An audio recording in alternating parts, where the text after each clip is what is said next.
Hey guys, we're back again, this time to discuss Game and Wario on the Wii U. What's interesting is this game was not shown at all during the press conference. Instead, it was only on the show floor, and it had 4 games, I believe, playable. So it's basically like, it feels like a little bit more elaborate version of WarioWare, where you have these crazy mini games, but these mini games are more focused. Like, they're a little bit bigger, a little bit more to them than the micro games in WarioWare. And we all know how many there's going to be in the final game, but on the show floor there were 4 of them. And the one I played, I think I only played one of them, was the archery one. And that's similar to, what's that called? Takamaru's. Takamaru's, yeah, Ninja Castle in Nintendo Land, in that you have this plunger on the GamePad. It's single player. It wasn't a plunger, it was an arrow with Wario's nose at the end. It just looks like a plunger. Oh, no, okay, gotcha. And then you pull it back by dragging your finger. It's like Angry Birds. You pull it back by dragging your finger on it, and then you release, and it launches into the TV, and you can aim at the enemies coming at you. Now what's kind of cool is if the enemies get too close, they actually appear on the gamepad, and you have to like tap them to squish them and kill them permanently. Well, it says stomp them, so it sounds like they're really small and you're just crushing them. You just crush them like some evil giant. Yeah, like they're crawling off your pant legs. Like, get off! Right. So I thought that game was pretty cool. That one mini game I played, the graphics are very simple. There's a boss fight at the end, which is a little bit more impressive. But it was fun. Again, that was very similar to Takamaru's Castle, Ninja Castle. Now you didn't play that one, did you? No, I just watched that a couple times. So which ones? You played 2 of them, I believe. Which ones did you play? I believe I played the ski one and the photography one. Okay, so in the photography one, how did that work? The photography one uses the gamepad as the camera, so you do have to lift it up to look around where the screen is, to zoom in on buildings, right? Well, on buildings, but it's mostly you have to find 5 criminals and take a good picture of them. Okay. That's the idea. So zoom in on them, and you have to wait till their head turns, for instance, so they're facing the camera, and you try to get them in the shot. Right. And you get a score out of 100 based on that. Okay. Did you enjoy it? I did enjoy it. I found the gamepad, I sort of struggled with calibration, it felt like. At times, lifting it up and maybe looking off way to the side, and it's not doing what exactly I wanted. Yeah, that actually does raise an issue. It does, I guess, similar to Takamaru's Ninja Castle. There is an issue with the Wii U gamepad, which Kotaku reported on first. It's something I noticed is where so you aim it at the TV, but unlike the Wii remote, it doesn't have a camera, an IR camera.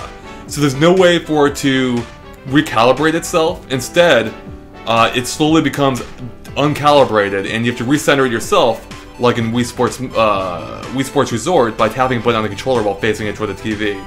It's sort of a minor thing, but it's kind of embarrassing too. Like, you know, Nintendo's new console has the same issue the Wii remote did, but to a greater degree. Because at least the Wii remote could recalibrate by looking at the sensor bar, which the Wii U gamepad can't do. So that's a little bit disappointing, but again, it's not. I don't think it's a huge issue. Did you find it to be a big issue beyond that game? I think it was only in that game. Zombie U handled pretty well with looking around. Yeah, well, because I think any game that doesn't use it where you're not aiming directly at the TV should be fine. It's similar to like the 3DS, where there aren't any really calibration issues because it's not moving relative to anything; it's just moving relative to itself. Yeah. And then what's the third game you played? The skiing one, right? Skiing game, not as good as the photography one, but it's got Jimmy T shirtless skiing, although he's got his coat. So yeah. So what do you do in that one? Oh, that sort of hazy memories at this point, unfortunately. But did you tilt the gamepad? You remember to control yourself, or? Okay, the biggest part I remember is that they actually used 3D for Jimmy T. It wasn't actually in 2D like every other Wario game ever. Right. That's kind of weird. That must have been a little bit weird. Bit jarring at first. Yeah. Unfortunately, I can't say too much about the game. It played fine. It's not bad, but it's not super good. Actually, you know what? That's not the first time Jimmy T's been in 3D. Oh. You know why? A trophy?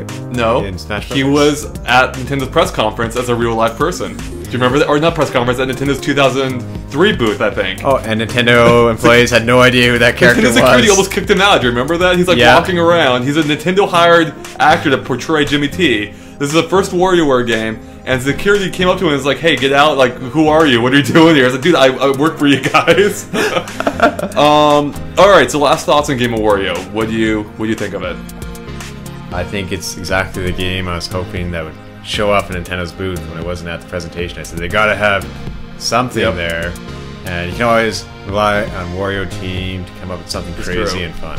Yeah, I thought it was enjoyable. It felt a little bit like Nintendo Land, I thought. And you know, these are small mini games with emphasis on using the gamepad uniquely. I thought Nintendo Land is better, but I'm sure Wario's going to have a lot more games coming up in it. So, for all we know, they might have Wiimote-based games too that also use the gamepad. They just aren't there. So. Yep, that's true. I imagine that's very well possible because they found some crazy uses for the Wii Remote in the WarioWare Smooth Moves game on Wii, and I'm sure they've had plenty more ideas in the 5 or 6 years since then. Alright guys, well, thanks for watching our Game & Wario discussion. We have more for other games we played at E3 coming up, so stay tuned for those. See you guys.